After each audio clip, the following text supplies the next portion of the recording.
Gambela University, Ethiopia, and Dhaka International University, Bangladesh. We are also honored to have sponsorship from DST and all our other sponsors who assisted us in organizing this conference, ICIAI 2025. Together, we celebrate a shared commitment to excellence, innovation, and global collaboration in artificial intelligence.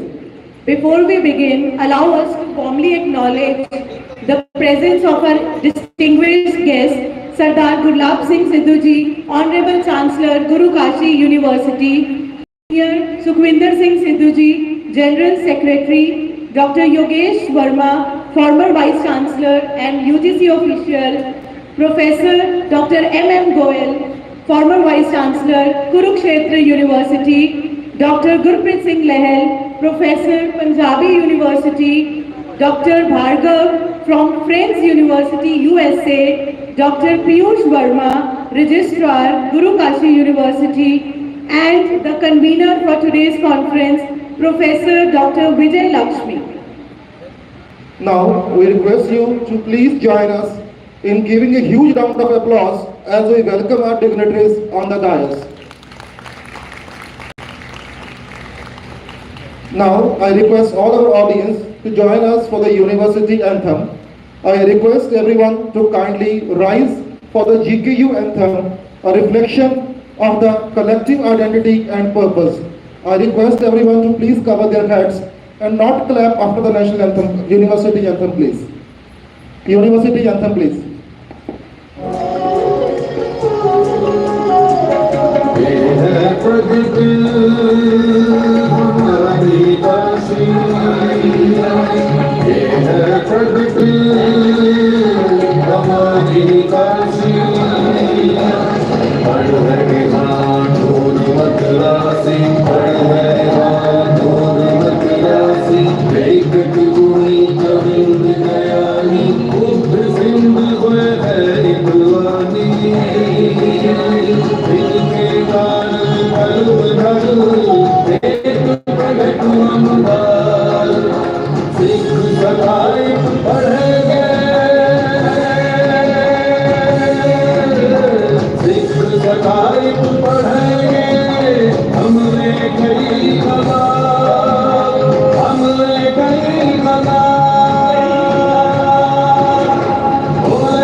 We now move forward to a symbolic yet cherished tradition, the badge ceremony, a small gesture that reflects our deep respect and gratitude to the dignitaries gracing today's dais.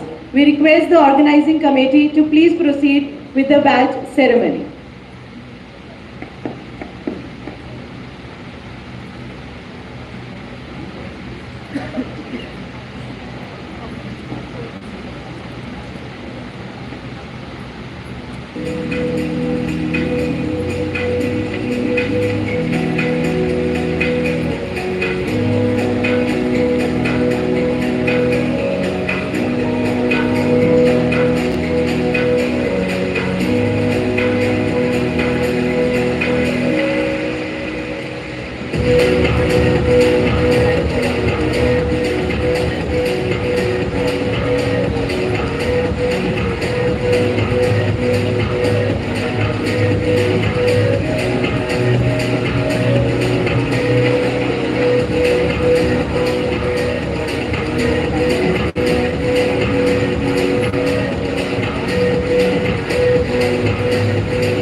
Thank you, everyone.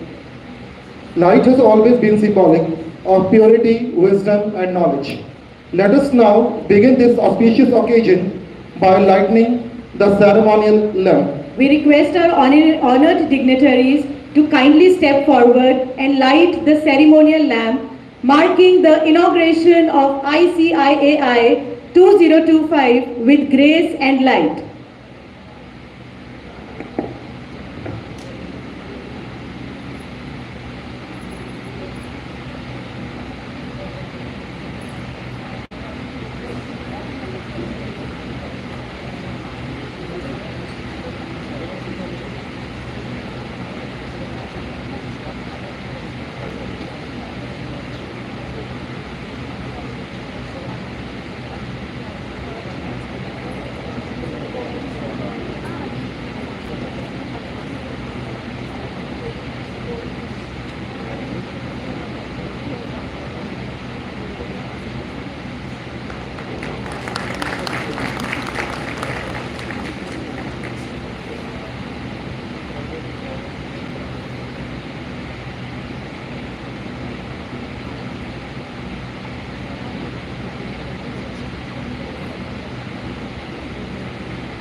A big round of applause from the audience.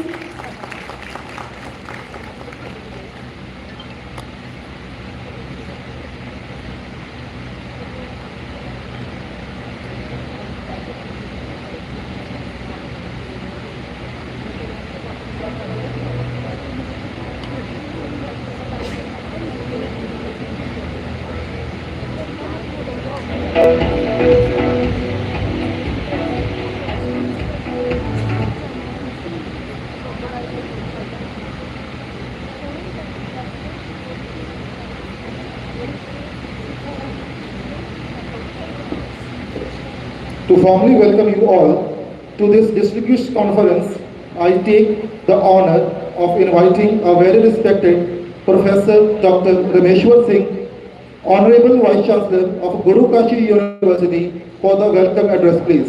Dr. Rameshwar Singh, Vice Chancellor, Guru Kashi University. Ladies and gentlemen, a big round of applause for our Vice Chancellor, Dr. Rameshwar Singh.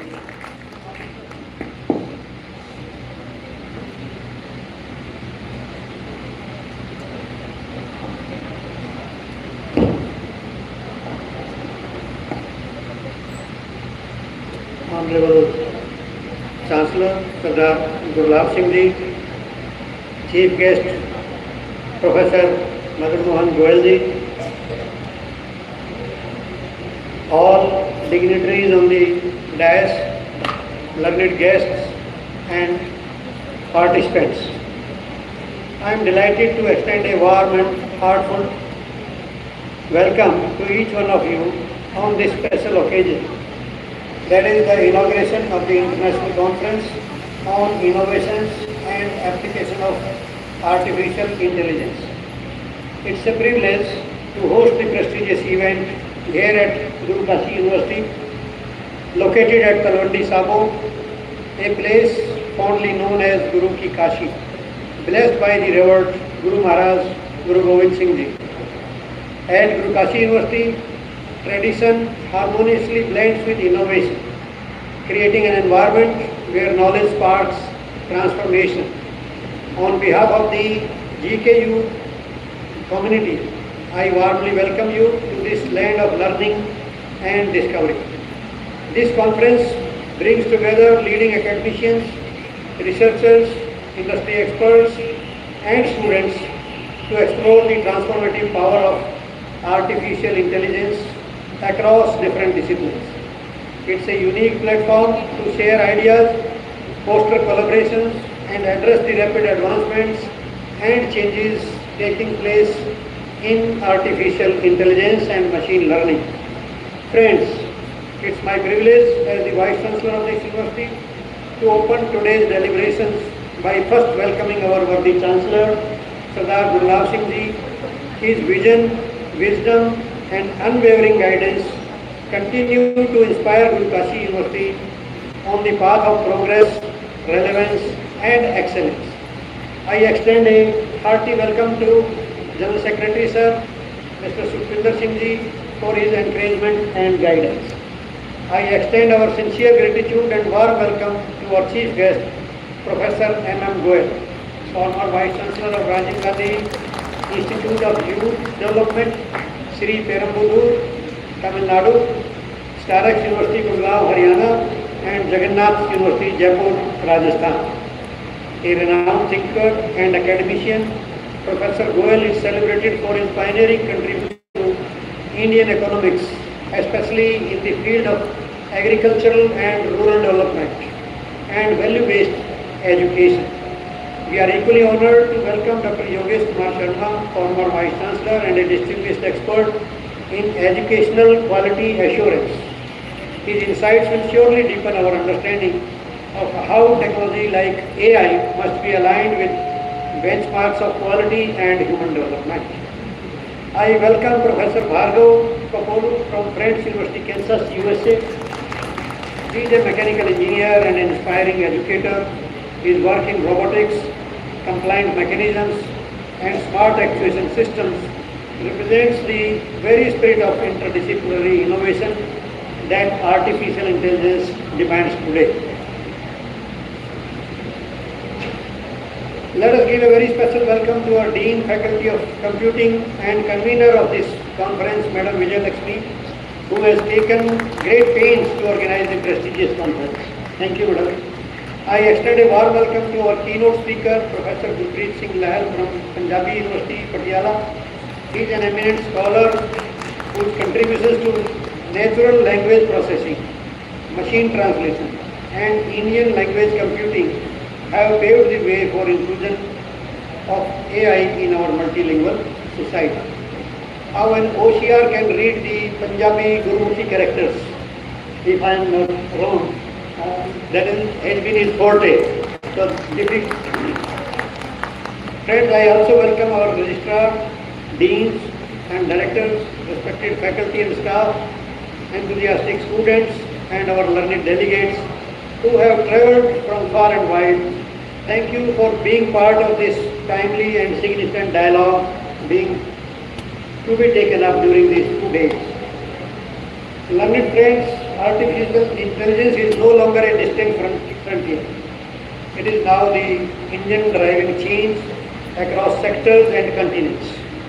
AI enables machines to learn, reason, and adapt, simulating human intelligence to solve problems, improve efficiency, and often redefine new possibilities. AI is not just a technological innovation, it is a civilizational force that challenges us to think differently, act responsibly, and plan wisely. But with power comes responsibility. This is a very powerful tool, but how can we make responsible use of this tool? That is our line of thinking now, and we have to develop boundaries to manage this new tool and how it can be used for human welfare. AI can make learning more personal, but it can also strengthen unfair biases. It can help us make better decisions, but it can also cause job losses.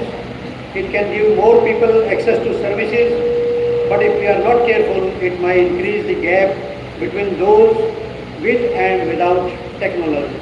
We are already facing this gap in cyber literacy in the country.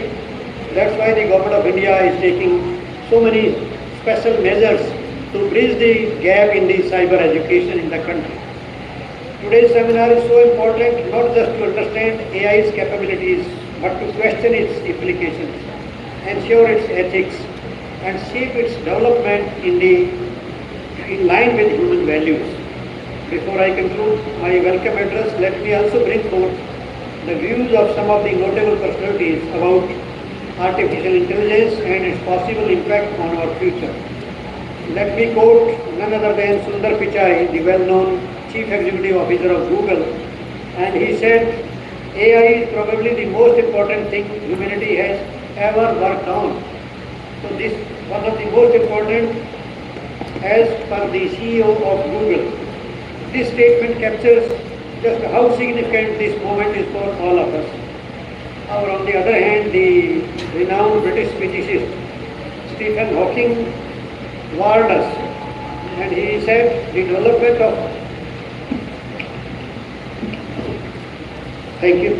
full artificial intelligence could spell the end of the human race. But I think that AI is not just a challenge, it is also an opportunity. AI will not replace us. That's what I think. AI will not replace us, it will amplify us. We should embrace AI as a powerful partner working alongside human creativity. The question is not, will we create intelligent machines?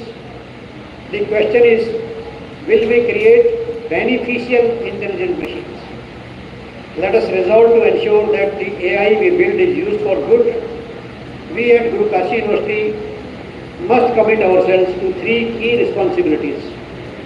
And first responsibility is incorporating AI in our curricula across disciplines, not just engineering or computer science, but encompassing all the disciplines of agriculture, health science, arts, performing arts, sports, commerce, management, journalism, all the fields. Second is promoting artificial intelligence literacy among students and faculty so that they become informed users and critical thinkers in a world which is increasingly driven by artificial intelligence. Third number is fostering research and innovation in applying artificial intelligence for social good. Government of India's own initiative, that is India AI Mission, shows us that the future is not just to be awaited, it is to be actively built. Let us commit ourselves and play our part in building that future. Future grounded in ethics, future driven by innovation, and future inspired by inclusion. Friends, this conference marks a beginning of new conversations, collaborations, and contributions that can shape a smarter and more humane world. I am so glad to share that it also marks the beginning of our collaboration and a very meaningful partnership between Friends University USA and Guru Kashi University Talwandi Sabo.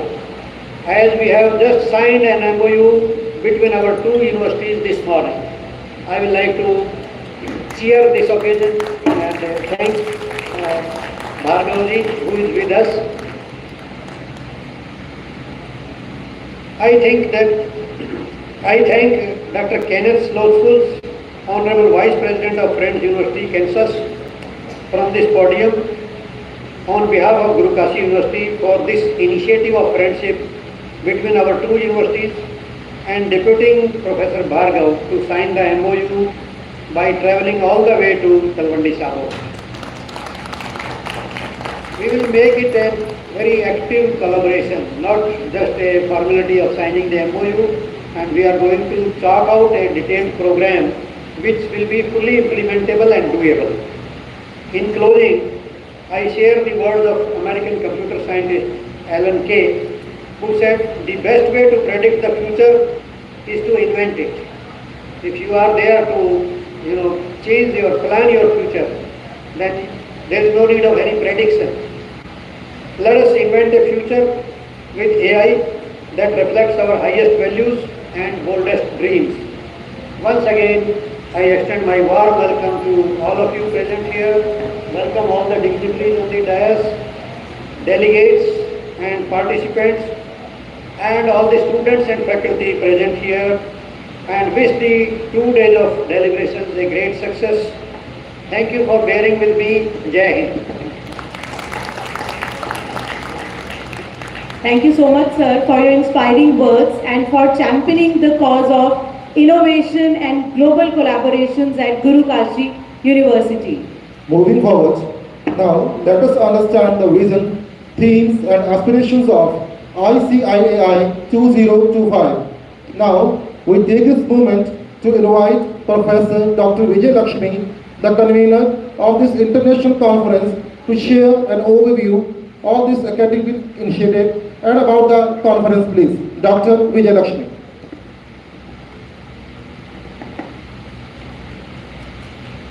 Huge round of applause, please.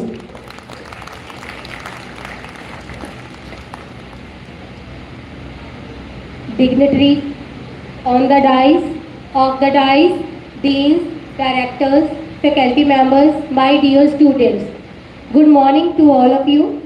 Today I am here, Dr. Vijay Lakshmi, welcome you all in the conference on innovation and applications of AI 2025.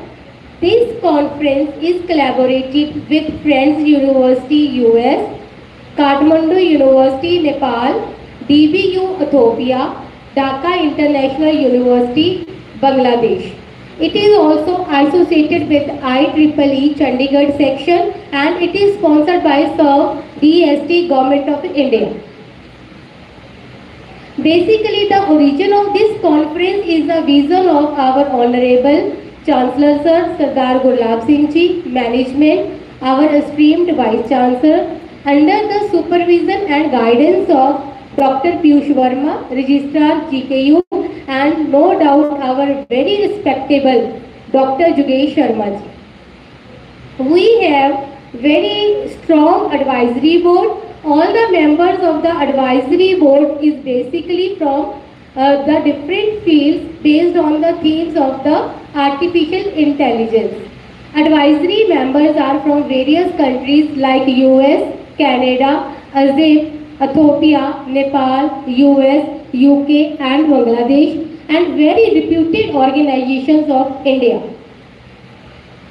The main objective of this conference is to facilitate knowledge exchange by providing a platform for the various academicians and researchers to promote interdisciplinary research, to encourage student innovations through project exhibitions, to engage school students for the early knowledge of artificial intelligence, not but the least to provide the publication opportunity for the researchers.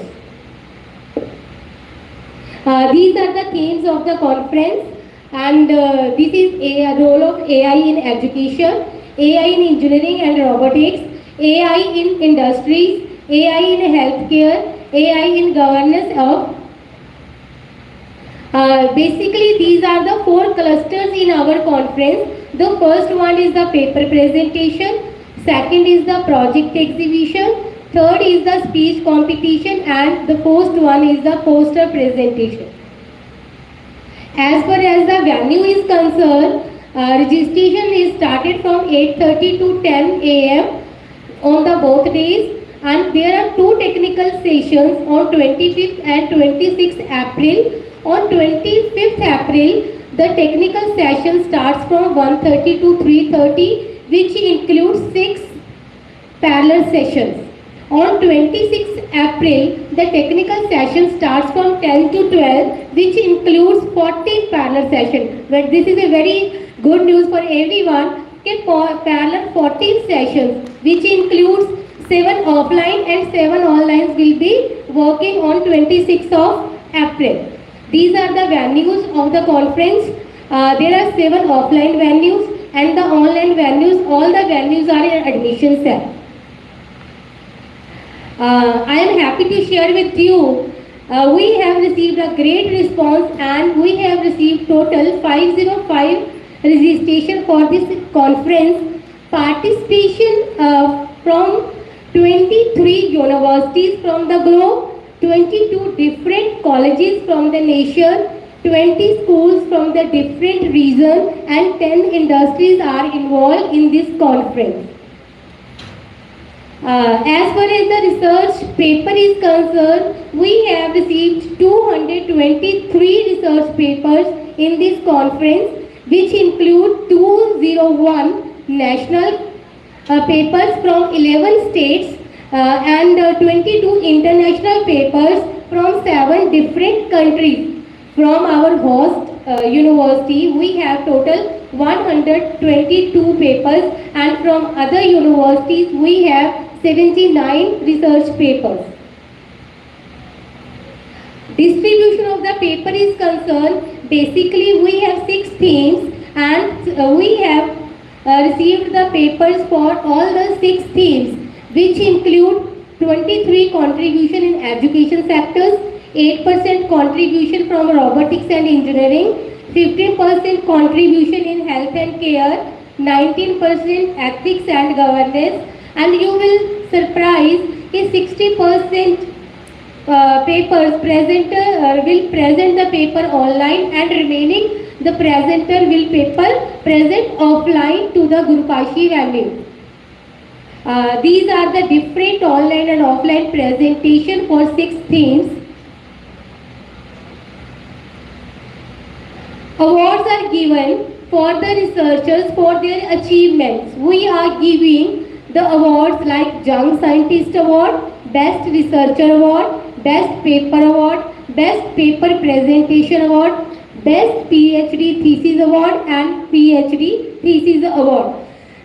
All the protocols and necessary rules are followed while selecting these awards.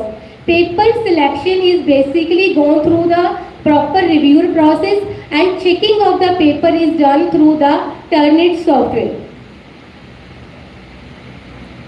I encourage everyone to participate in this conference with full enthusiasm. Surely this conference will be the platform for the new beginnings for all of us, for new collaborations, and definitely the academic exchange for the all academic institutions. Once again, I welcome all the dignitaries and delegates for this conference. Thank you so much. Thank you, Professor Lakshmi, for providing us with such a thoughtful insight into the genesis and global relevance of this conference, ICIAI 2025. It was really a very useful information we got about the conference. Again, moving forward, it is a pleasure to welcome the guest of honor, Dr. Bhargav Kabolo, Assistant Professor of Computer Science at Friends University, United States, a scholar with impactful contributions in AI-driven education and cross-cultural academic exchanges. Dr. Bhargav exemplifies global scholarly engagement. I request you, sir, to please deliver your fruitful reviews on this AI conference, sir, please. Good morning, ladies and gentlemen, respected dignitaries of theirs. Thank you very much for giving me this opportunity, and it's an honor for Friends University to partner with Gurukashi University. So, the theme topic here, AI, how many of you know the full form of AI? I know pretty much everyone would know about it, right? But how many of you knew that artificial intelligence kind of existed before even we knew about the term? For example, when we were small kids, we didn't know how to talk. Just like the computers today, they don't know how to think. Artificial intelligence is basically training those computers to make decisions, right? Similarly, our parents or our elders might have taught us how to talk, how to eat, and today we are doing it by ourselves. That's basically, in simple terms, of what artificial intelligence is.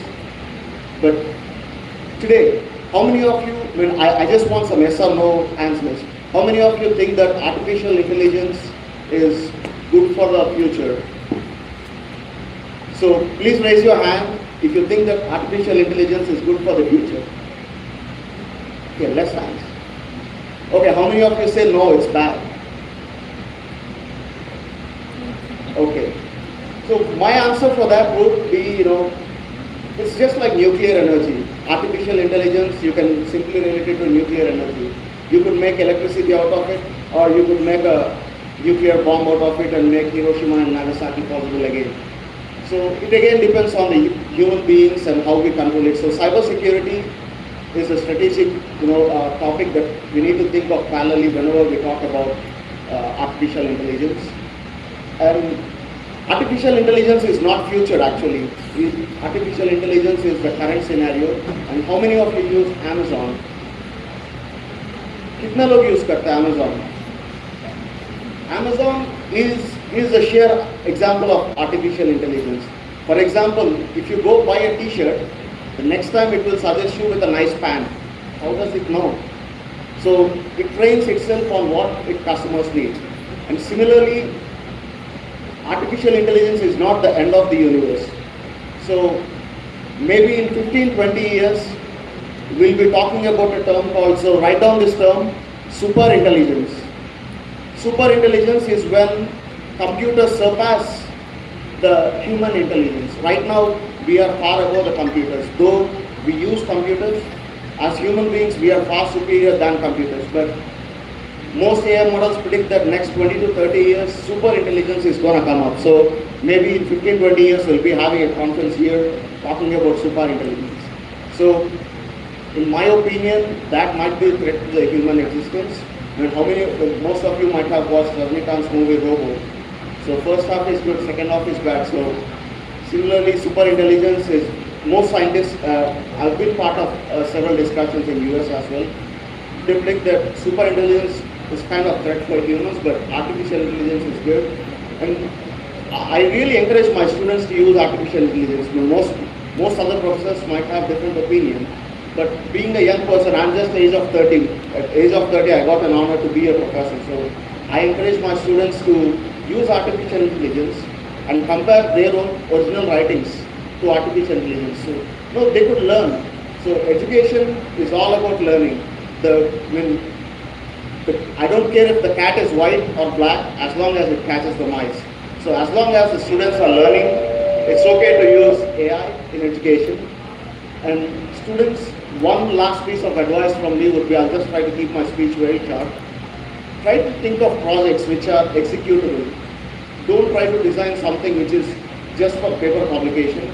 Try to make products which can be really useful for human existence, which are implementable and which can be commercialized. And I want you all to be a good entrepreneurs right after your graduation. Don't try to just work for a job. You might ask a question that why are you working for an organization? I chose to work for that organization because I want to be a part of a very good private university, and though I got other offers, I prefer to work for friends. But I recommend all my students to be entrepreneurs. Start a company and then you try to employ others. So wishing you all the best, and I've looked at very good projects outside, and if you need my help, I'm here today and tomorrow. We can join for a cup of coffee. Yep, I'll see you guys soon.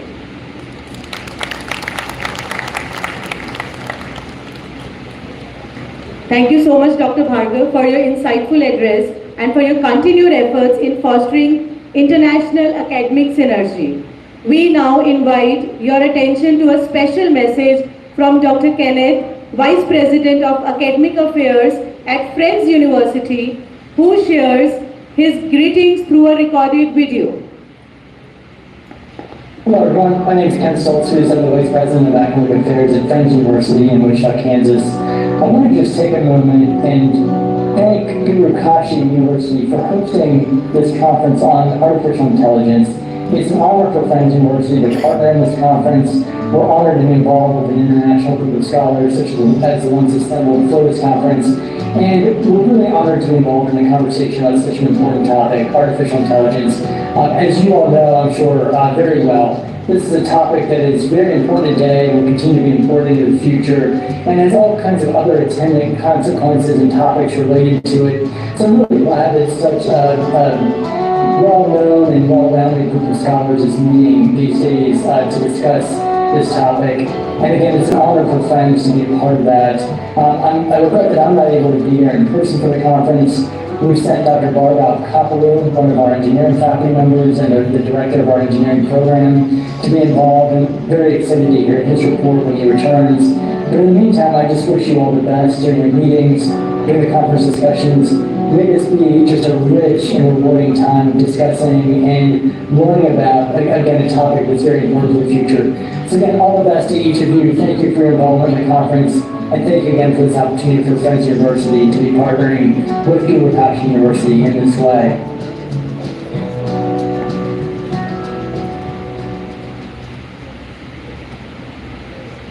We extend our sincere thanks to Dr. Kenneth for his warm message and his institution's unwavering support in the global partnership with Guru Kashi University. We are pleased to welcome Dr. Yogesh Kumar Sharma, an experienced academic leader and policy advisor with over 25 years of experience in higher education. He has served in key roles such as Vice Chancellor and UGC expert, contributing significantly to the institutional development and national educational reforms. We now invite Dr. Sharma to kindly share his thoughts with us. Ladies and gentlemen, please give a big round of applause to Dr. Yogesh Kumar Sharma ji. Dignitaries on the dais and off the dais. First of all, I extend my deepest gratitude for giving me an opportunity to join this august conference. It is really a pleasure to be here.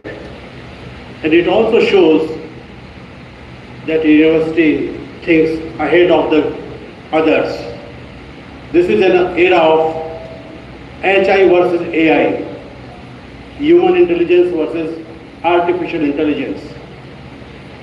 Dr. Bhargav rightly said, intelligence is intelligence. You use it to save the country or to kill the tourist. It depends. You must be seeing the Hollywood movies. You must be seeing the Hollywood. One evil character likes to destroy the world, and another good character saves the world.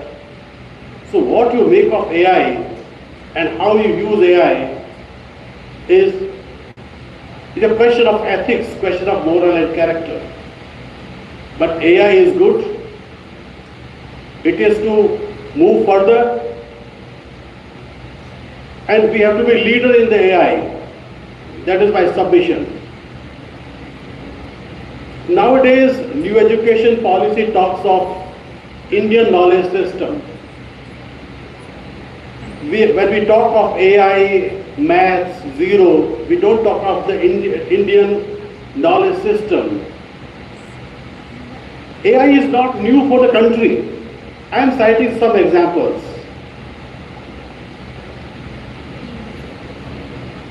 Mahabharat में आपने नाम सुना होगा जयद्रथ का. Jayadratha was the key character to kill Abhimanyu. Arjun ने कसम ली कि मैं during Mahabharata days, after sunset there was no battle, no fight. It was an ethics कि मैं आज जयद्रथ को मार दूंगा वरना मैं सेल्फ इमोलेट कर लूंगा, अपने आप को जला लूंगा. Jayadratha ran away from the ground. सबसे आसान तरीका है दुश्मन को मारने का. शाम के बाद तो वो मर ही जाएगा Arjun. Krishna used artificial intelligence. Again, suddenly signs of sunset came up and Jayadratha came out. Jayadratha enjoy करने आ गया कि अब तो अर्जुन जलेगा. I think it is an AI, artificial intelligence. And the moment Jayadratha came, sun again rose. It came out and Arjun killed Jayadratha. So we knew the AI. Who saw the full Mahabharata? पूरा महाभारत किसने देखा? बता सकते हैं किसने देखा? संजय ने देखा, धृतराष्ट्र ने देखा. क्योंकि जो लड़ रहे थे वो दूसरे को लड़ता नहीं देख सकते थे. He was given a Divya Drashti. That was artificial intelligence. During Ramayana time, son of Indra decided to see Sita ji. उसने उनकी पांव पे चोट मारी and she got injured. Ram ने तीर फेंका And the way crow was moving, it was chasing. It was a guided missile. Ultimately, it hit the crow. So what we are talking today, second thing, some people say that Mahabharata is a story, Ramayana is a story. But my strongest commitment to is, you cannot imagine a thing which never existed.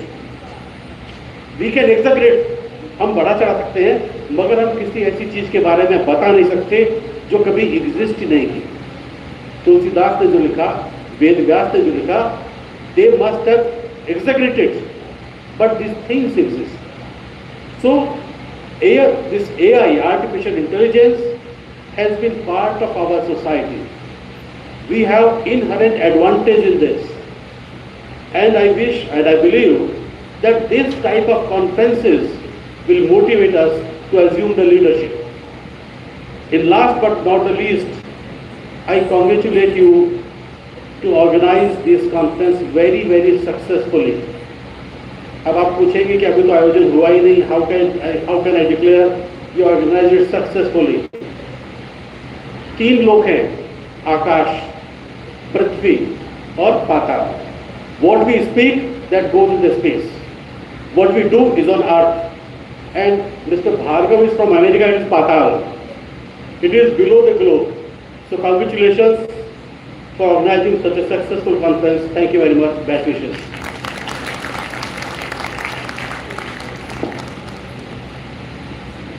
Now, a very special occasion.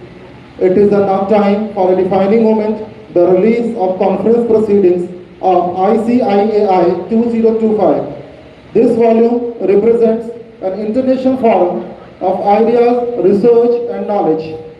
We request our dignitaries on the stage to kindly join in unveiling the conference publications for the International Conference on Innovations and Applications of Artificial Intelligence, ICIAI 2025. This marks the official beginning of the knowledge sharing across continents. A huge round of applause for the moment.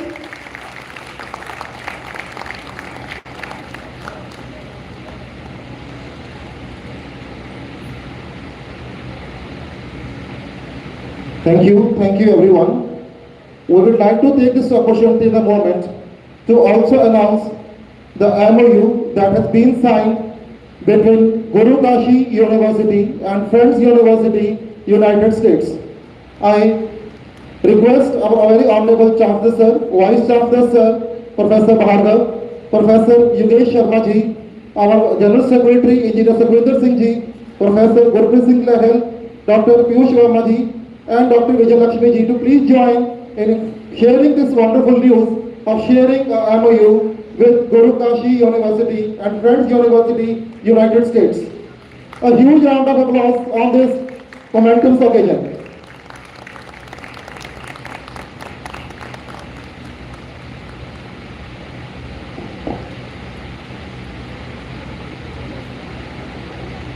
Thank you sir.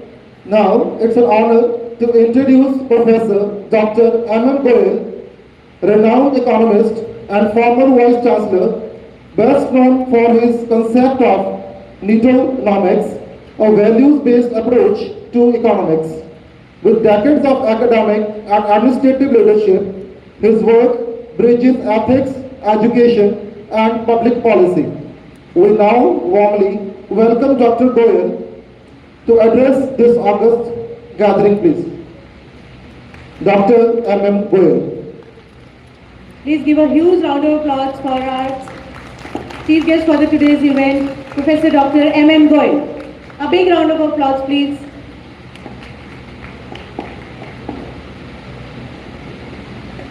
Honorable Chancellor Gurlab Singh Ji, Vice Chancellor Dr.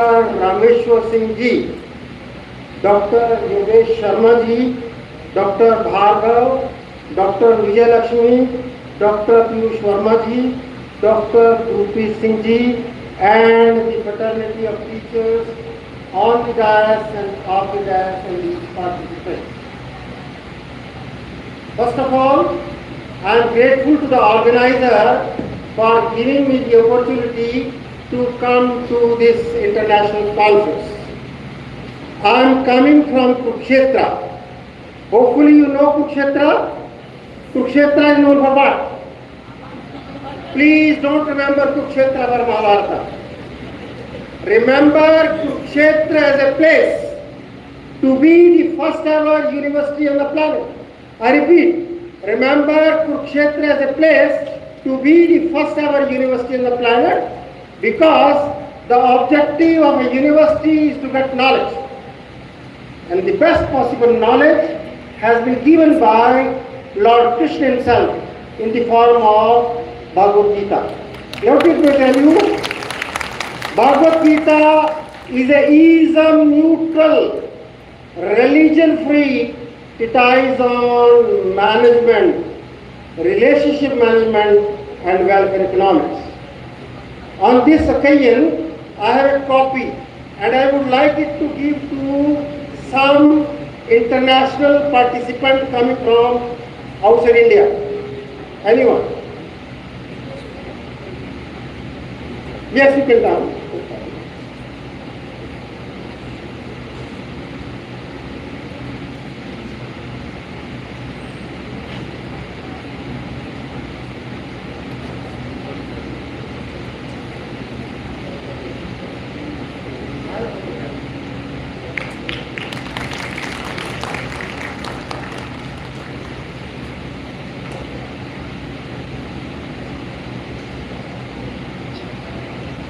To move on the ladder of success in any walk of life with morality, opulence, victory and empowerment, believe that Lord Krishna and Arjun is with you. And that is called Ek Shloki Gita. If you put it in Google search engine, you will get Yatra Yogeshu Krishna, Yatra Parthar Dhanurdhar, Tattva Sri Vijyo Dhutavita Nitamakarma. My dear friends, after Mahabharata, Pandav and Krishna shifted to Delhi. They were in a celebration mode. They were enjoying. They were eating together. They were dancing together. After a few days, Krishna told Arjun, I want to go to Dwarka. Arjun said, you can go to Dwarka, but before going to Dwarka, kindly give me the message of Gita again. Lord Krishna laughed. It is not an action replay which can be done again and again, but if you want, I can give you some message, and that message is called Anu Gita. Anu means after Mahabharata. Lord Krishna told Arjun, during Mahabharata, I was motivating you to go in for war. If you will win, you will rule. If you will die, you will get moksha. One can get moksha only after death.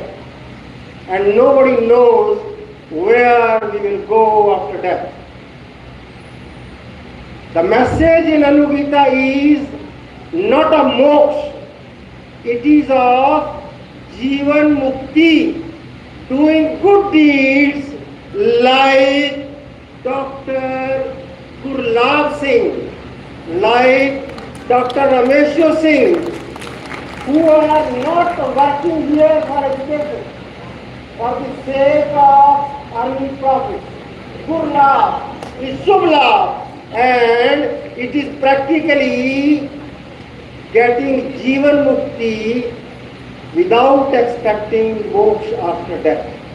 On this occasion, I have few copies. I would like to give it particularly to my friend Vice Chancellor Dr. Rameshwar ji and Chancellor Sir, kindly to receive it from me.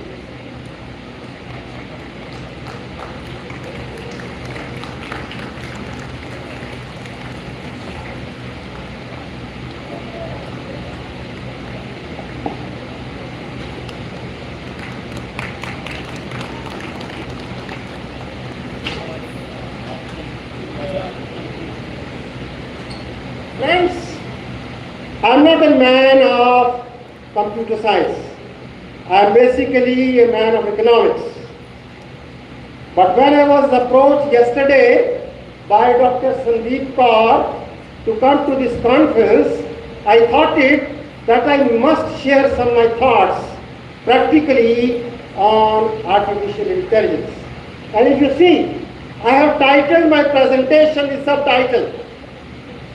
Try to note it down what we have to imbibe from this international conference on innovativeness and artificial intelligence. My title is Innovate with Intention. Innovate with intention like Gurlab Singh. Aligning AI with aspects of economics. Try to understand what I am saying. And I have given a subtitle, Harnessing AI with Monk Mind. From digital distraction with monkey mind. I consider misuse of artificial intelligence as monkey mind. Bhargav was telling to you of super intelligence, but I talk of spiritual intelligence. Spiritual intelligence makes you monk mind to become ethical in your behavior. From this point of view, I have to share some of my thoughts with you. Next slide.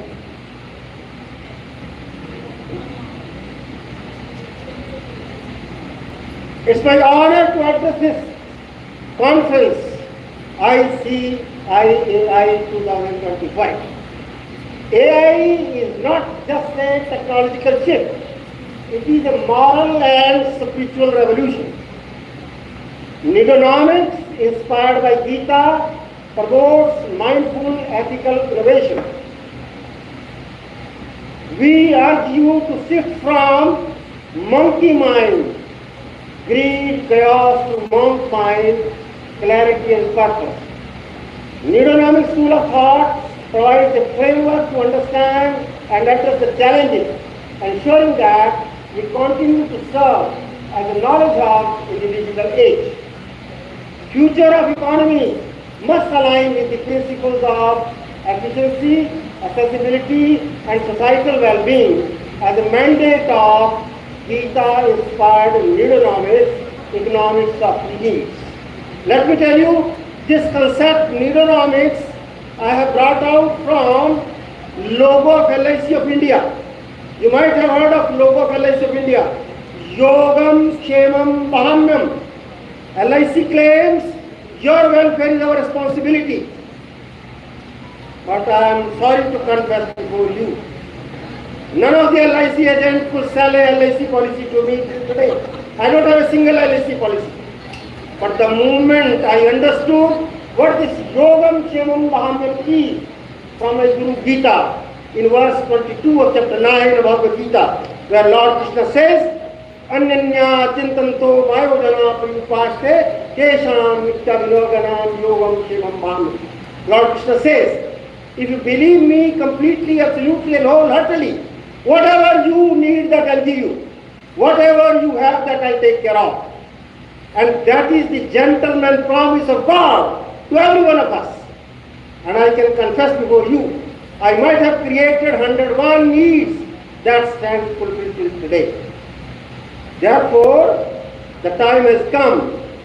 We have to confine to Nidonomics, economics of needs, which is a common sense approach, which is ethical, which is non-violent, which is spiritual, which is environmental friendly. Honestly speaking, artificial intelligence can play a role, but it has to be with a monk mind, and that calls for Gita-inspired Nidonomics to be adopted. Nidonomics in 4 Ds: duty, discipline, dedication and devotion is required to be imbibed for understanding it.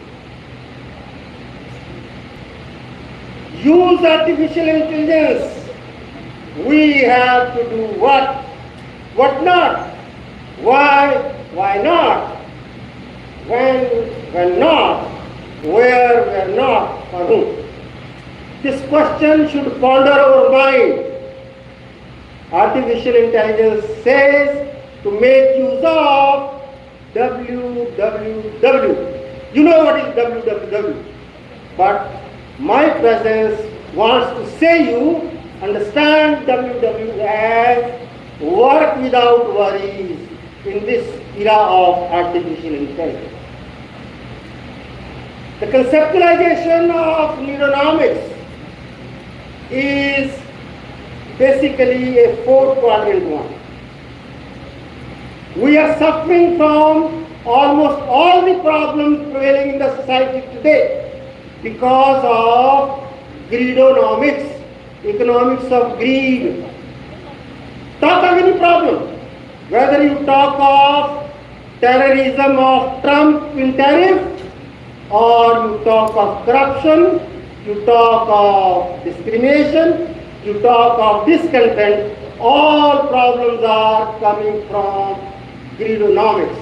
And the solution lies in needonomics.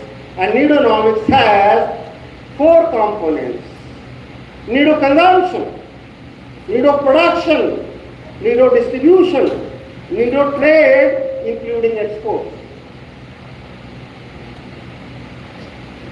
I have identified some issues which we have to take it for our discussion, and that makes a case for practically all across sectors.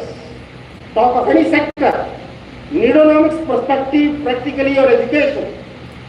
Dr. Yogesh Sharma was talking to you about education, national education policy, which is practically an invention in a document of 66 pages, developed in 27 headings. And for higher education, it is from 9 to 7 headings. It is our duty to convert this invention into innovation, even by making use of artificial intelligence for holistic education, of holistic development, which justified not personalized learning, but character building, wise, not just smart learners. We have to implement healthcare, artificial intelligence, with wellness over wealth, equity for underserved communities. In agriculture sector, Honorable Vice Chancellor said, we can make use of artificial intelligence in agriculture, precision in farming, plus ecological ethics. Farmers first, not just data. We have been cooked with data on productivity of agriculture. I have been making a case for rainbow revolution. Rainbow revolution in agriculture sector means not only to increase agriculture productivity, but going for agro product processing plus export of agro products that can practically solve the problems of farmers, and they can stop going in for all kind of education to solve their problems.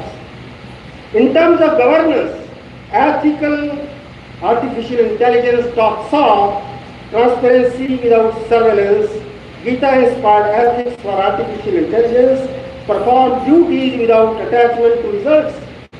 AI must serve human needs, not fuel human wants towards greed. Ask not what more can AI do, but what ought AI do and for whom. Future vision for artificial intelligence with monk mind using spiritual intelligence is conscious use, context awareness, compassionate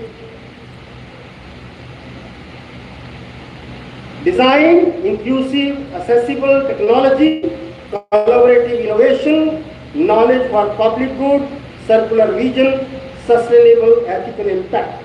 We have to be ready for all challenges by becoming street smart and intelligent. We have been talking about smart cities, smartphones, smartphones. During COVID era, we have been told how to become street smart. Street smart is a person who understands the environment around. Even in this artificial intelligence era, When people are using artificial intelligence, fine. But misuse is also taking place with monkey mind. For that we need to become street smart, using it in all sectors of the economy, including education, health, agriculture and governance. From that point of view, we have to become street smart. All stakeholders, including consumers, producers, distributors and traders, they have to become smart. They have to ensure transparency, they have to be responsive, they have to be action-oriented, they have to be moral, and above all, they have to be simple. Mahatma Gandhi has been talking of simple living and high thinking. But I, being a resident, student, researcher and teacher from Kurukshetra, I always say, simple living and no thinking. No thinking does not mean that we should not think. We should think those things which are in our control, and we should not think of those things which are not in our control. And that is the message of my Guru Gita also. But how to become simple is very difficult. To become simple, we must enhance our emotional quotient. We have to love oneself attitude. We have to have physical development. Here I must mention that during COVID era, when WHO health protocol was adopted, there were 4 protocols. Wash your hands again and again, wear mask, physical distancing, no shaking hands, no hugging. And that makes a case for internationalization of Indianization, which has practically taken place, not only during COVID era, even today. Last June I was in Brazil and everybody was saying Namaste and Namaskar, meaning thereby internationalization of Indianization has taken place because of health protocol given by WHO that justifies physical development. Artificial intelligence is required for health as well. Not only that, we have to have mental level development. When coming to this hall, we were watching the contribution of some scholars in terms of using artificial intelligence. We were watching one of the laptop doing something on law. When I was talking to the girl over there, I asked that what law is. We are misusing it. Domestic Violence Act is being misused and abused. Sexual Harassment Act is being misused and abused. And the time has come when we have to understand law. That calls for change our looks, change our actions, change our words to make it law of the land. Probably that is required for change in the mindset. The mental level development is required among the people, even to make use of artificial intelligence. Artificial intelligence with monkey mind is not acceptable to me. For using artificial intelligence, we have to have monk mind with spiritual intelligence, and that makes a case for intuition development. Let me tell you, the rate of progress in spirituality is faster than the rate of progress in materialism. Meaning thereby, to become Viksit Bharat, we have not to think only in terms of 30 trillion economy and per capita income of $18,000, but we have to ensure nido health and nido wealth, and that talks of developing our spiritual quotient development. I am not an adversary to AIE. It reflects our intention if guided by the economics and spiritual intelligence. AI becomes a divine instrument. We must build sensitive society, not just smart cities. We need ethically empowered mind, not just intelligent machines. We become a economic civilization of Dharma, dignity and discipline, from artificial intelligence to authentic intelligence, where innovation meets introspection and science meets soul. We must adopt neuronomics for the multiplier effect of our collective commitment towards Viksit Bharat at the aim for 2047. Become street smart and simple to achieve anything in AI era by converting monkey mind to monk mind with use of spiritual intelligence of Gita and Anugita. Dhanyavad, Jai Hind and Jai Vishnu. Thank you very much. Thank you, Dr. Goyal, for that thought-provoking address and for inspiring us to think ethically in an AI-powered age. Now, with great respect and administration, we take the honor of inviting a guiding force behind Guru Kashi University, a very honorable Chancellor Sir Sardar Gurlab Singh Sidhu, a visionary leader whose unwavering support and wisdom continue to shape the university's mission of excellence in education and research. Sir, we are privileged to have you with us today. May we kindly invite you to the dais to share your thoughts and blessings, please. Sardar Gurlab Singh Sidhu, a huge round of applause for a very honorable Chancellor, sir, please.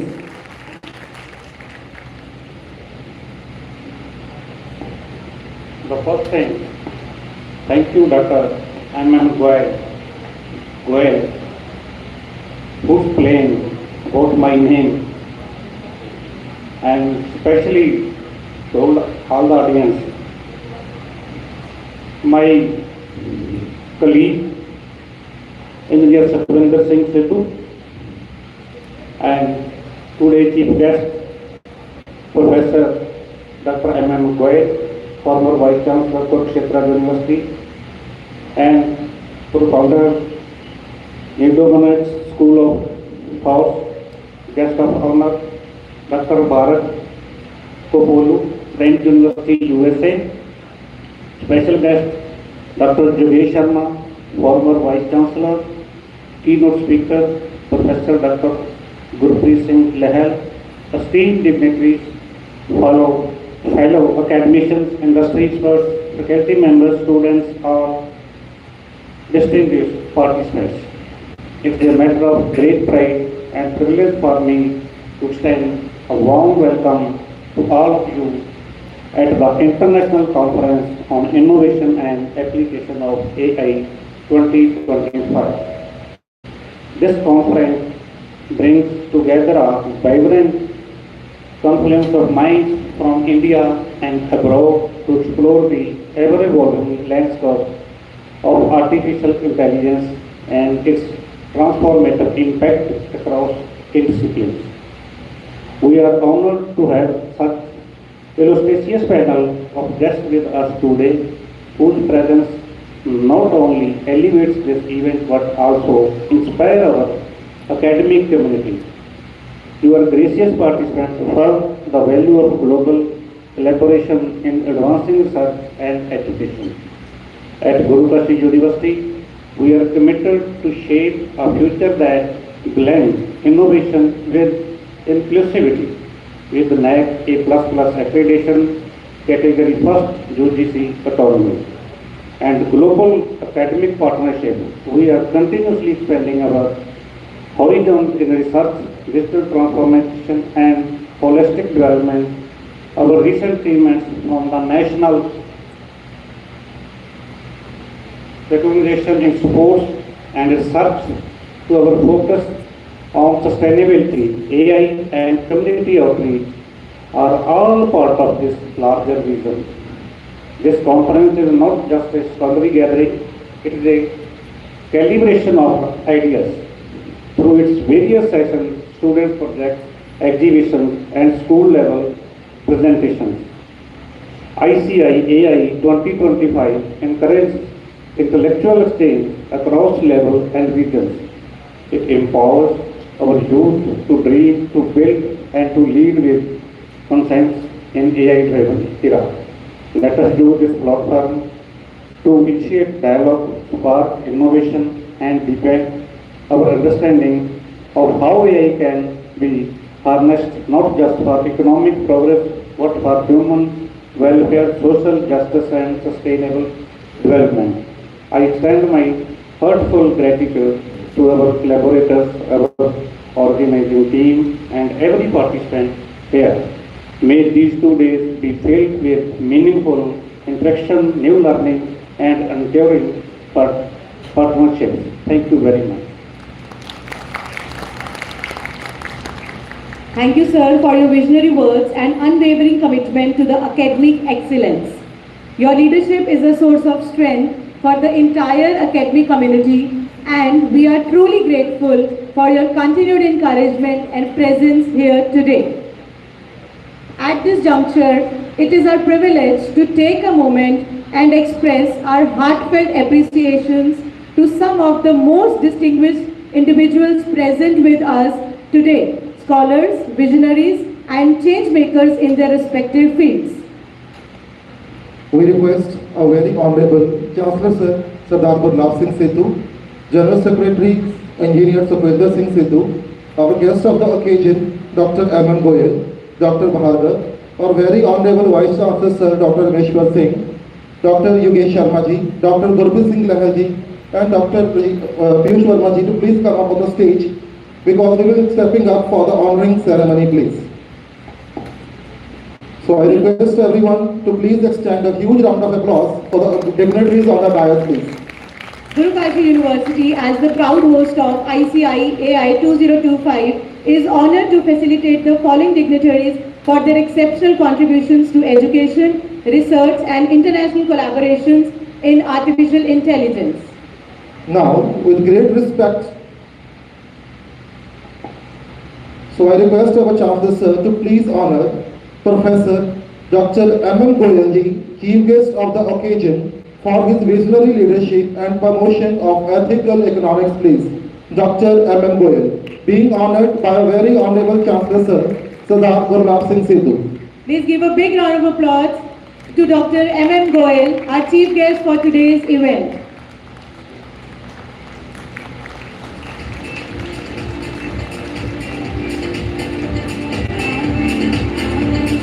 Now, with great request, I request Honorable Chancellor Sir to please honor Dr. Yogesh Sharma ji for his tireless service in advancing higher education and policy. Dr. Yogesh Sharma ji.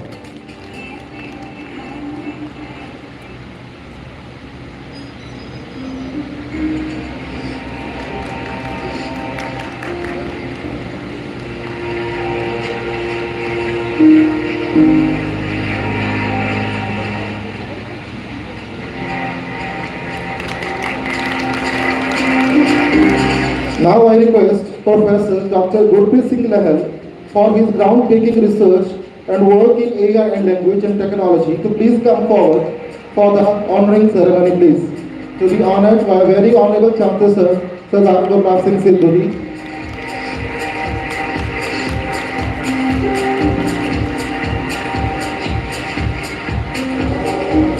Now I request a very dynamic and young man, Dr. Bhargav for his significant role in fostering international academic partnerships and excellence in computer science education from Friends University, United States. A huge round of applause who has come specially for this occasion to Guru Kashi University.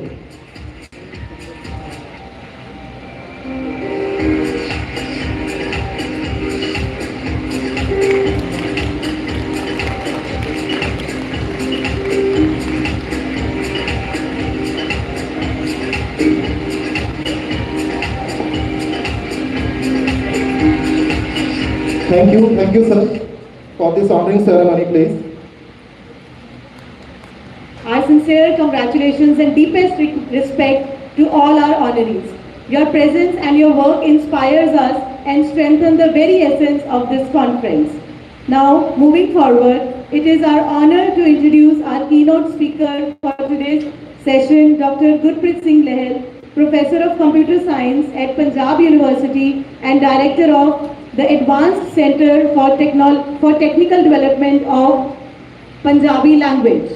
A pioneer in computational linguistics, Dr. Lahal has been instrumental in developing groundbreaking technologies for the Punjabi language, including the first Gurmukhi optical character recognition OCR system, bilingual Gurmukhi, Roman OCR, and the first Punjabi word processor Akhar.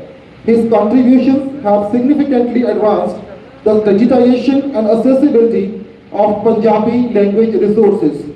With over 100 publications, national projects, and global honors, his contribution to multilingual internet access has been recognized by ICANN.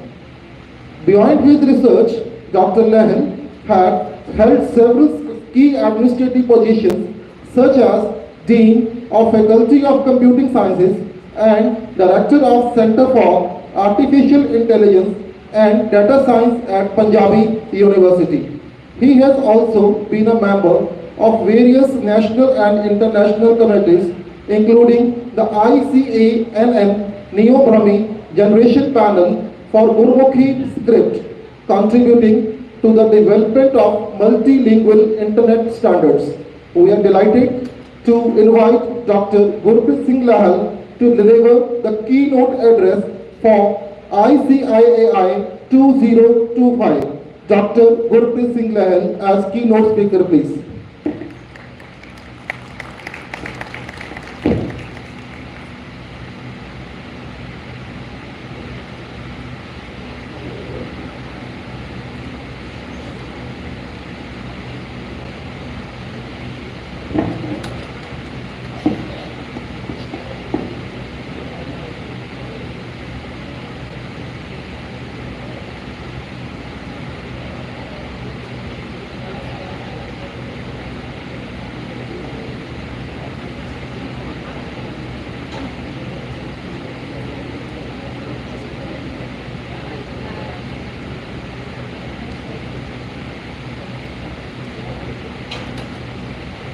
Respected dignitaries on the dais, delegates, faculty members, students, and dear friends, good morning.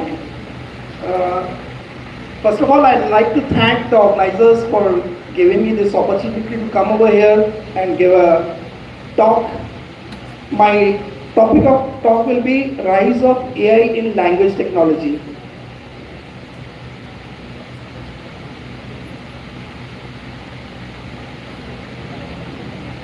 I have been working in this field for last more than 25 years, and I have seen the great ups and downs which have come in this field of language technology, or what we also call as natural language processing. Today we are in the fourth industrial revolution, which is powered by artificial intelligence, and artificial intelligence obviously is affecting negatively as well as positively all phases of our life. Artificial intelligence is various branches. I will be mainly focusing on language technology or natural language processing, though as I mentioned, the various branches such as computer vision, where we have face recognition, we have the driverless cars or cars which could automatically park themselves, or another branch is game AI, where we have the computers beating the human beings in intelligent games such as chess and Go, or we have generative AI, where we have the computers for the first time creating those things which really require intelligence, such as they are able to write stories, they are able to write poems, they are able to compose the music, they are able to create paintings, even create the videos,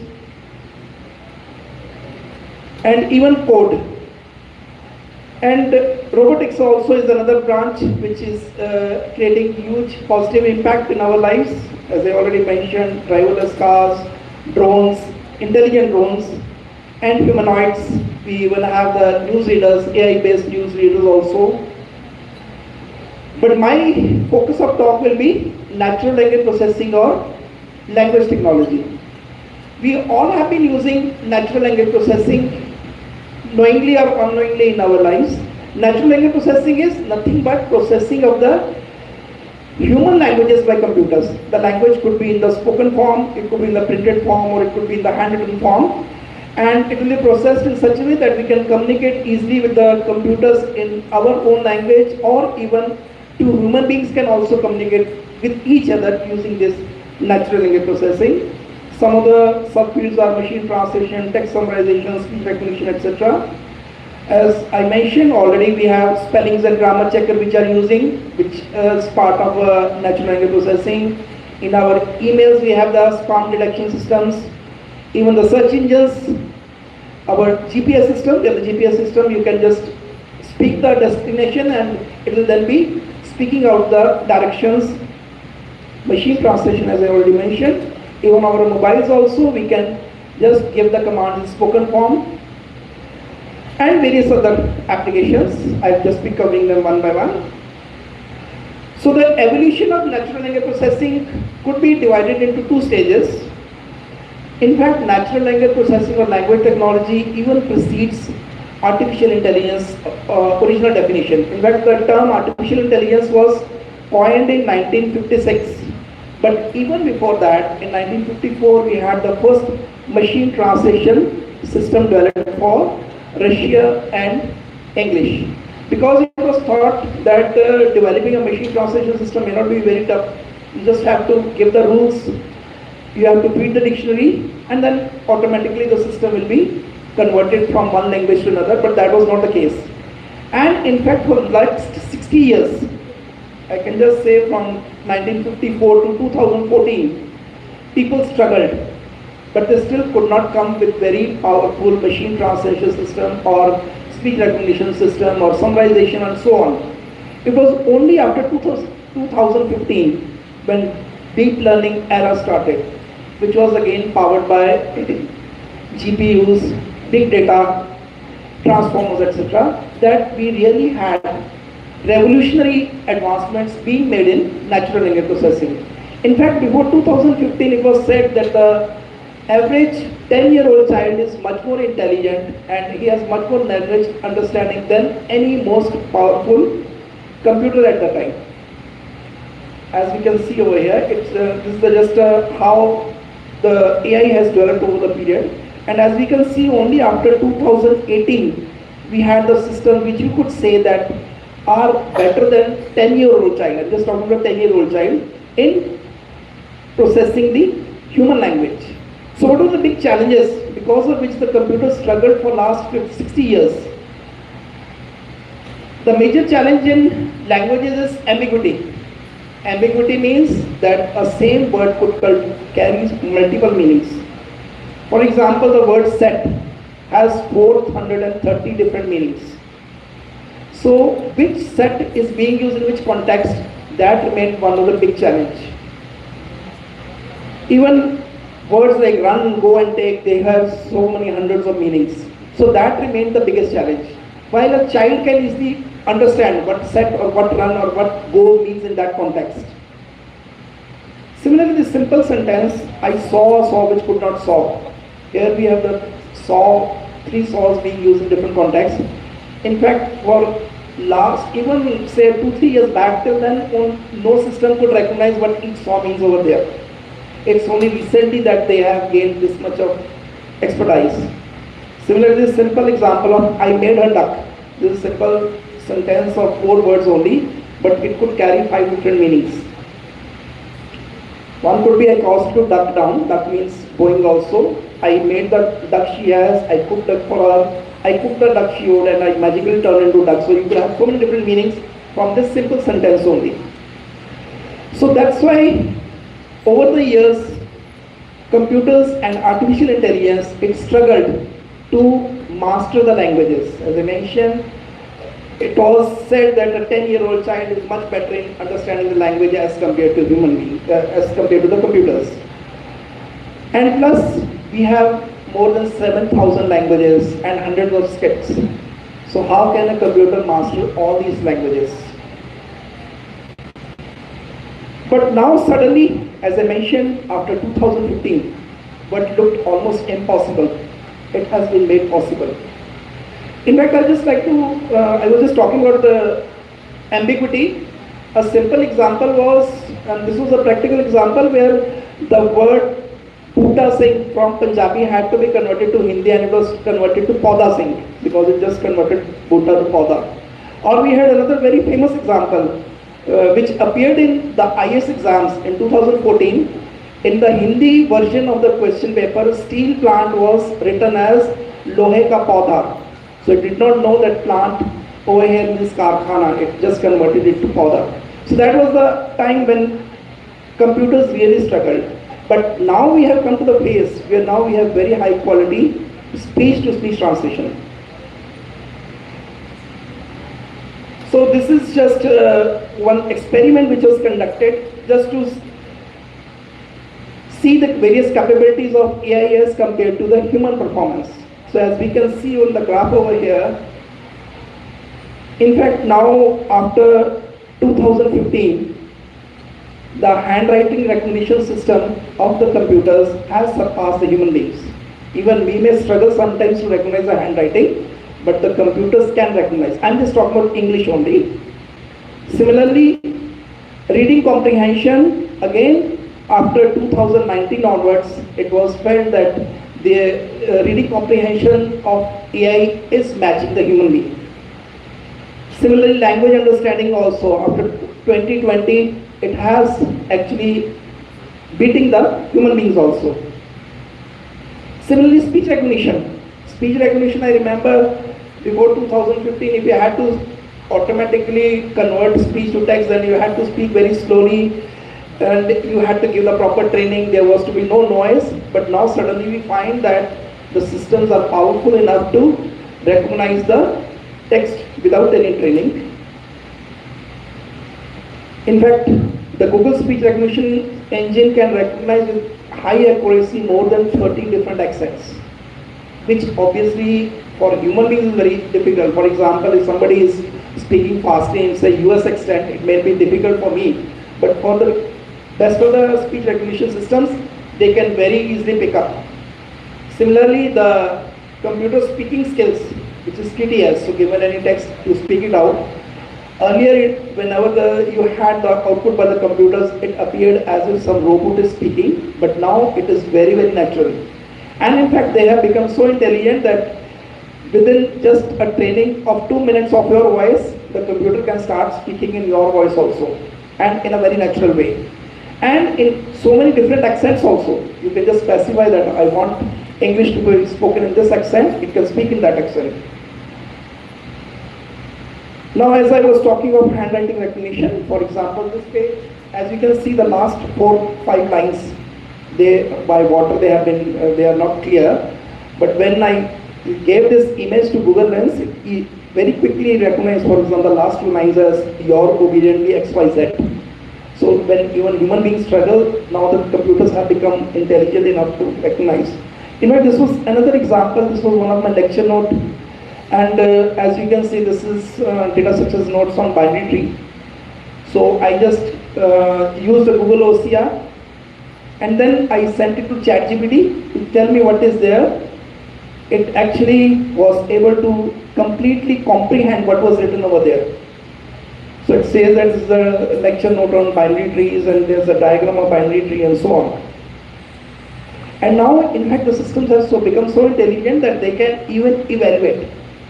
For example, this handwritten application, if I just give it to the system, it can even evaluate that what mistakes have been made and how much marks it will be given out of 10. So it says the date is fine, addressing is fine, so ultimately it gives 8.5 marks out of 10. So that means now automatically the answer sheets could also be evaluated because of the advancements in both handwriting recognition as well as language understanding. Now this was something very interesting. In fact, this was, I had once gone to visit one of my relative in a hospital and this was the blood test report from the government hospital. So nobody was able to comprehend that what actually these values mean. So I just took the copy image and then fed it to ChatGPT and it came up with this. It was so intelligent. It read all those values and it also said that okay, this is the pH value which is normal, PO2 is low, PCO2 is normal and so on. And ultimately it even gave the clinical interpretation also that oxygen levels are significantly low. And it even identified the name of the patient. So as you can see from this simple handwritten note, it was able to actually give the complete clinical interpretation also. Similarly, now another example is if I just had some news, so I just took the copy image and I just fed and asked it to summarize it. It was able to perfectly summarize it. So it can read the text also and it can summarize it also. Similarly, I can give any story, it can give the moral. And this is interesting thing, which is context-based spelling. Context-based spelling is supposing there is a word THERE and instead of that I write THEIR. It is very difficult for the spell checker to know that if this word is used in correct context or not. In fact, till now even MS Word is not able to identify. So this was, even though it was a simple one, but this remained a big challenge. But when I gave these examples, now the system is intelligent enough to make this identify used in which context. You can see dear students. So over here I have just written DEER. So it converted to DEER. Then students was broken into two, so it just converted this into STUDENTS. And it can also check the grammar. Reading ability also it has improved. If you can just give a passage, it can ask the answers, it can give. And besides that, it can now even have an understanding of the deeper meanings. For example, the first example which I gave, I saw which could not saw.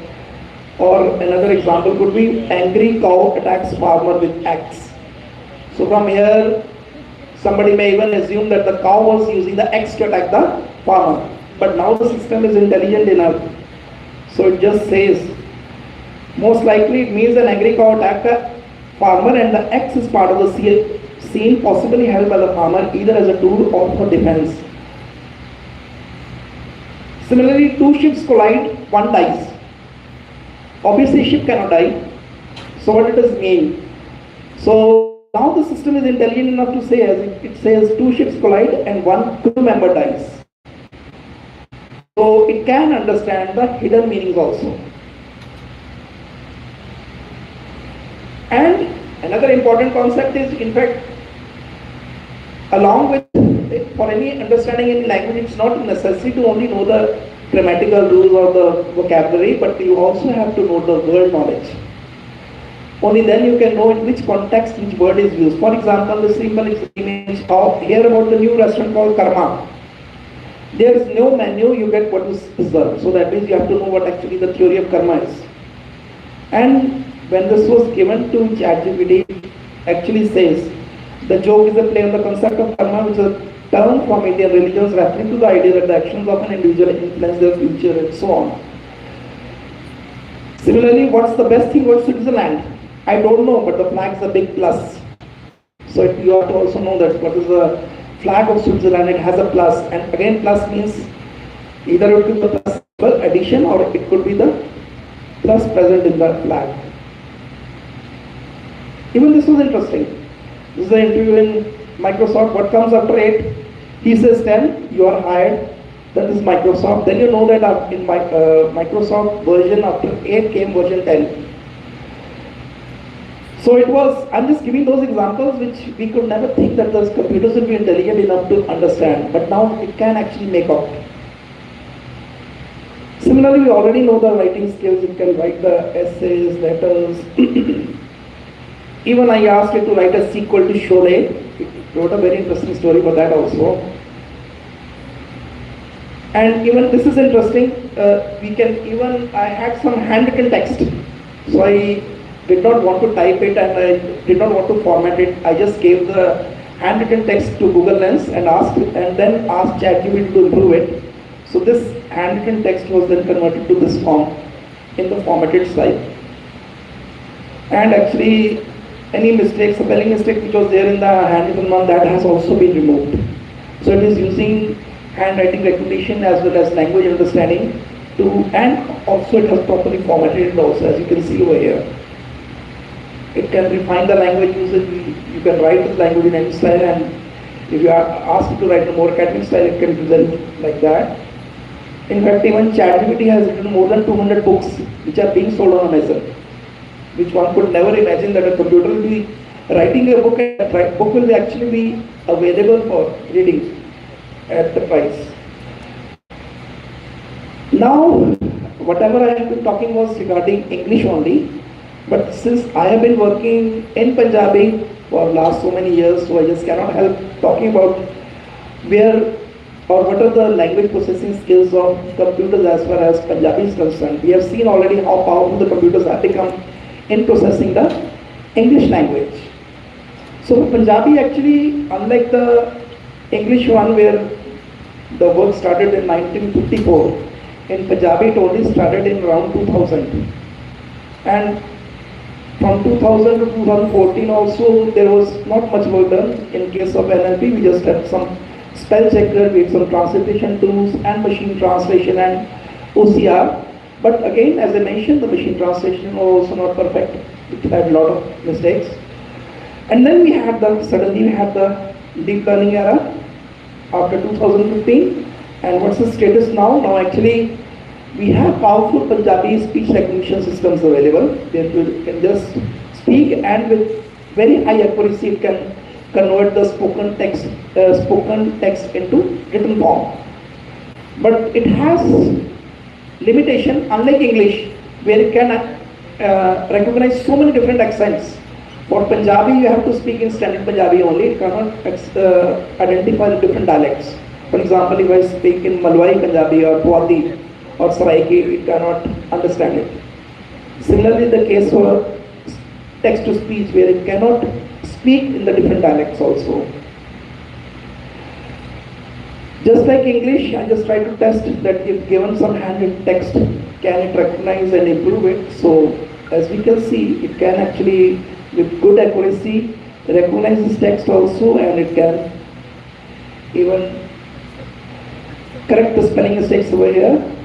It can, just like Punjabi English, it can extract the moral of the story, it can answer the questions, it can even summarize. So given this 2 paragraphs, I just asked to summarize in 1 sentence, it was able to do. Then one interesting thing I just tried to say, because most of the people will struggle. If I just say, write in 35 words, summary of Sikh religion. So I just gave it in Punjabi, Sikh Dharam bare 35 shabda which sankep vich likho. So interestingly, in less than 1 minute, it just came with this Sikh Dharam Punjab, Bharat ਦੇ 15ਵੀਂ ਸਦੀ ਵਿੱਚ ਗੁਰੂ ਨਾਨਕ ਦੇਵ ਜੀ ਦੁਆਰਾ ਸਥਾਪਿਤ ਕੀਤਾ ਇਕੇਸ਼ਵਰਵਾਦੀ ਧਰਮ ਹੈ ਜੋ ਸਮਾਨਤਾ ਸੇਵਾ ਦੇ ਭਾਈਚਾਰੇ ਉੱਤੇ ਜ਼ੋਰ ਦਿੰਦਾ ਹੈ। ਇਸ ਨੇ ਦੁਨੀਆ ਭਰ ਵਿੱਚ 25 ਮਿਲੀਅਨ ਤੋਂ ਵੱਧ ਅਨੁਯਾਈ ਹਨ। So in exactly 35 words, it was able to summarize about Sikh religion. Similarly, spelling mistakes and translation, because as we saw, since 1954 work had started on translation, but now Google has been very active, and now in fact Punjabi can be translated into more than 243 languages. So for example, if you have a Korean newspaper, it will be translated online into Punjabi. Now just to evaluate the standard of translation, because as I mentioned, now over the years it has really improved. I just took 3 very tough sentences from translation point of view. So the first one was, I went to watch the burning train in Fun Republic yesterday. This was in English, I just wanted to translate to Punjabi. My cousin wants to marry a rich boy, and the last one is very tough.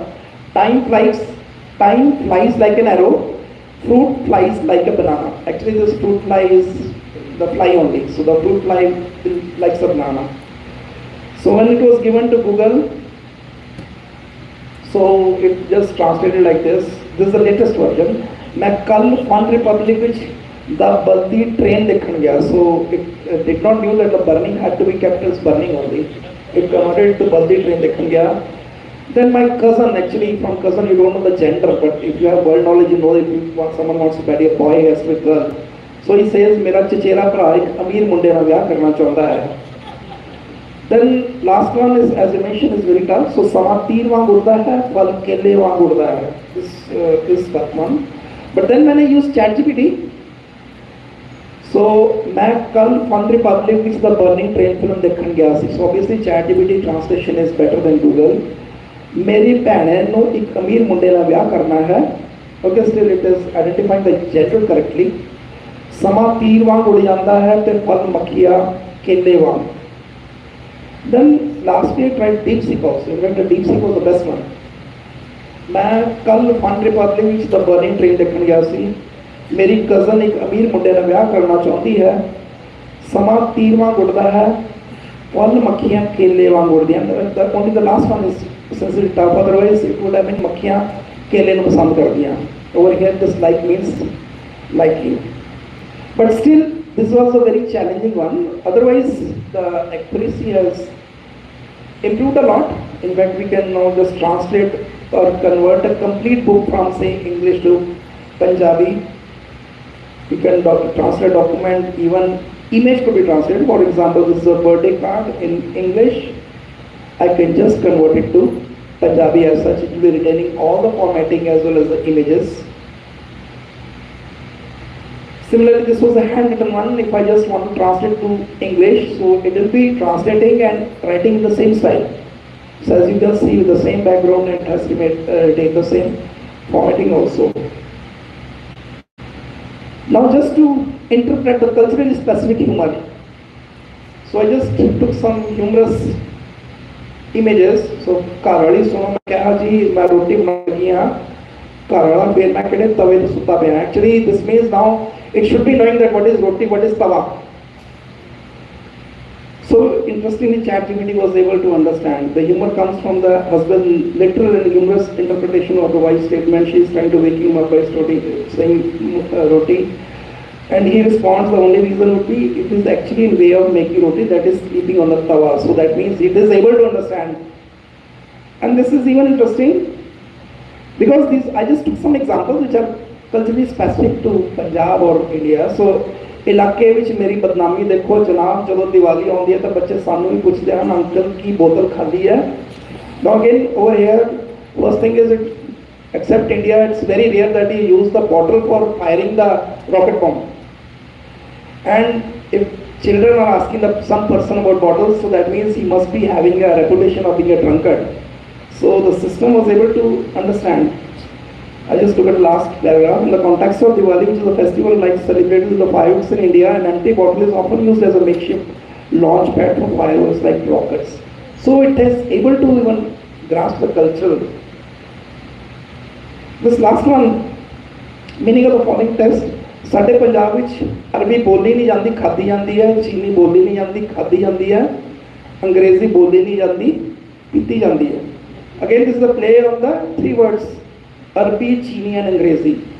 So, it is actually able to understand this also. The text plays with words that have double meanings. It humorously points out that in Punjab, Arabi is a type of vegetable. So, instead of speaking Arabi, they eat it. Chini means sugar, so instead of speaking Chini, we could refer to Chinese language, eat sugar, and Angrezi colloquially refers to English liquor, so instead of speaking English, they drink alcohol.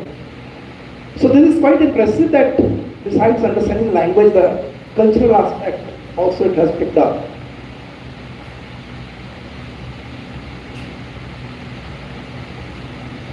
Now this was something again interesting, the story writing. For example, this actually was exercise in one of the class 10 book. So given a picture, it was asked to write the story. And the system came up with a very interesting story also. And obviously it can write the essays, it can evaluate the essays, it can evaluate the application just like in case of English. For example, given this application, I asked it to evaluate it. Actually pointed out that okay, these are the mistakes, and ultimately it is giving 7 out of 10 marks. So now this means AI has come a long way. Way back when AI was even struggling, when a school children of class 5 was better than AI, now actually AI has become a language teacher also. In fact, if you want to learn Punjabi, for example, I just got a phone call from one of our friends from Canada.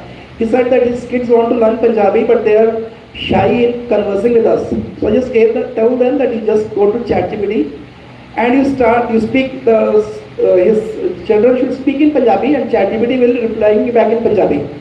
And it will even be making whatever errors you make, it will be pointing it out. So ChatGPT has, or AI has actually graduated from being a very poor student to even becoming a teacher. Then just one last example, even it has become a spiritual guru also. So you could even ask AI to answer the questions from our holy scriptures also. For example, I just asked what is the concept of heaven in Gurbani, Quran Sharif, Bible and Bhagavad Gita. So it just came up with a perfect reply.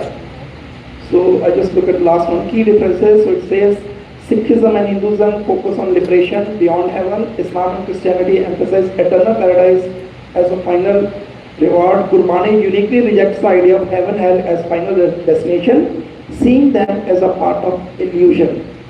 So now we have seen that it has even become the spiritual guru. So my today's talk was just focused on seeing how over the time, in fact not for 60 years people struggle, but only last 10 years, how fast the changes have come up and evaluation has come up in language technology. Though one warning, because AI makes one issue, that is AI hallucination. Hallucination, it could sometimes come up with the wrong answers also if it does not have enough training data. And that's the problem with Punjabi. For example, I just asked it about some words and asked it where it is in the Guru Granth Sahib, then it came with the wrong answer, but it is very confident. So this is the main disadvantage, that AI may be coming up with the wrong answer also, but it is equally confident. So we have to just ensure twice that this result actually correct or not. Similarly, I was just asked about hell and heaven, so it came up with proper quotes from Bible and Quran Sharif, but it came with wrong quotes from Shri Guru Granth Sahib or even from Vedas or Upanishads. But that is something which researchers are working on, how to remove the hallucination in AI. The main reason over there is, one of them is, you have less training data over there for that language. Otherwise, we have seen how AI has progressed. In fact, now AI, only last year I was reading that somebody had said that as far as language understanding is concerned, in next few years, the language understanding capability of AI will exceed a PhD scholar. Now we can say they are at the level of graduate, but they will soon even exceed the capabilities of a PhD scholar in that language. So, thank you.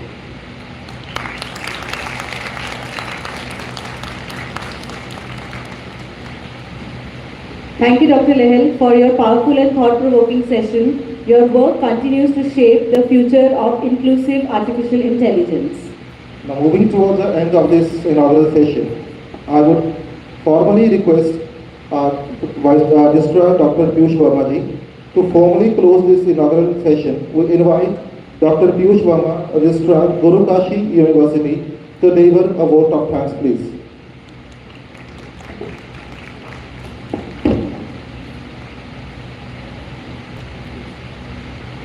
Chief Guest of Honor, Honorable Chancellor, General Secretary, Sardar Surinder Singh ji, esteemed Vice Chancellor, distinguished speakers, delegates, colleagues, and my dear friends, it's my honor and privilege to extend the vote of thanks at this inspiring inaugural session of the International Conference on Innovation and Application of Artificial Intelligence.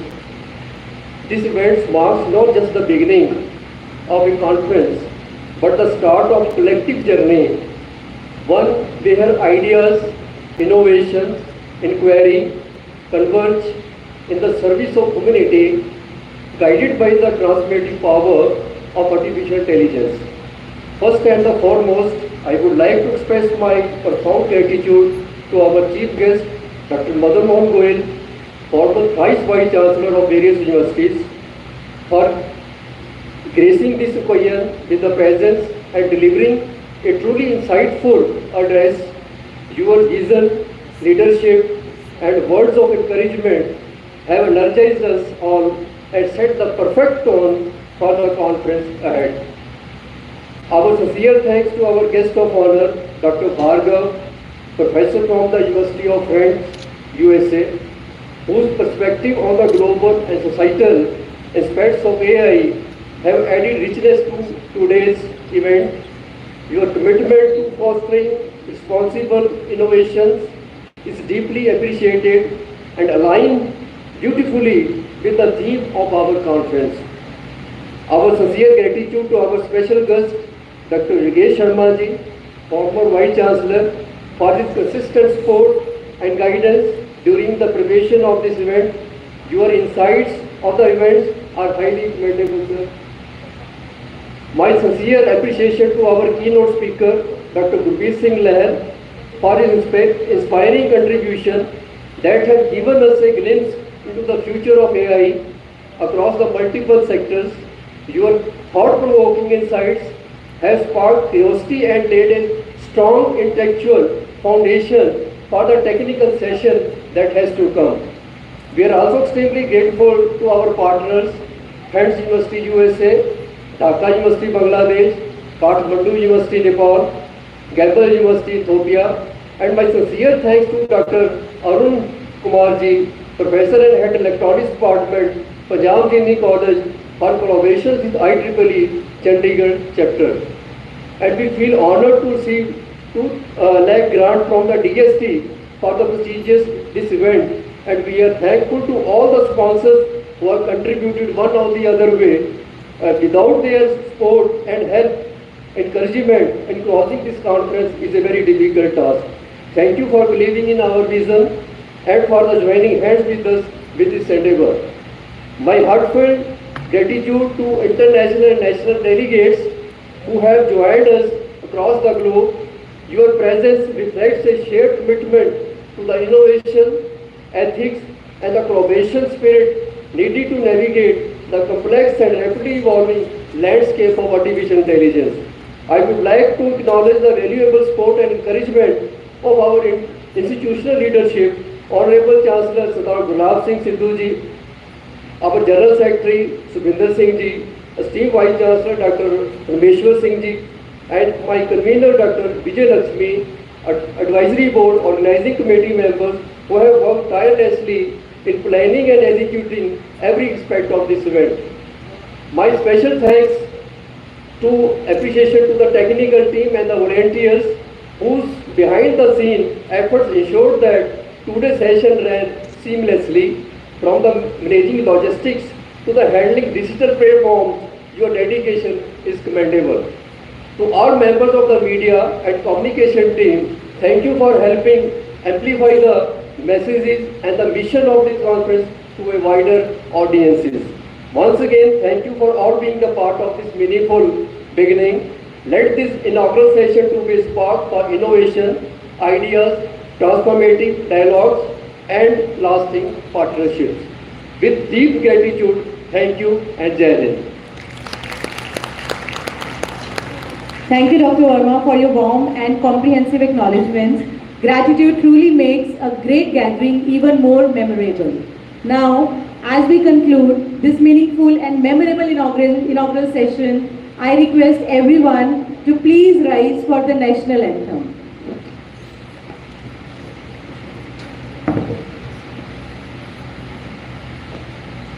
Jana Gana Mana Adhinayaka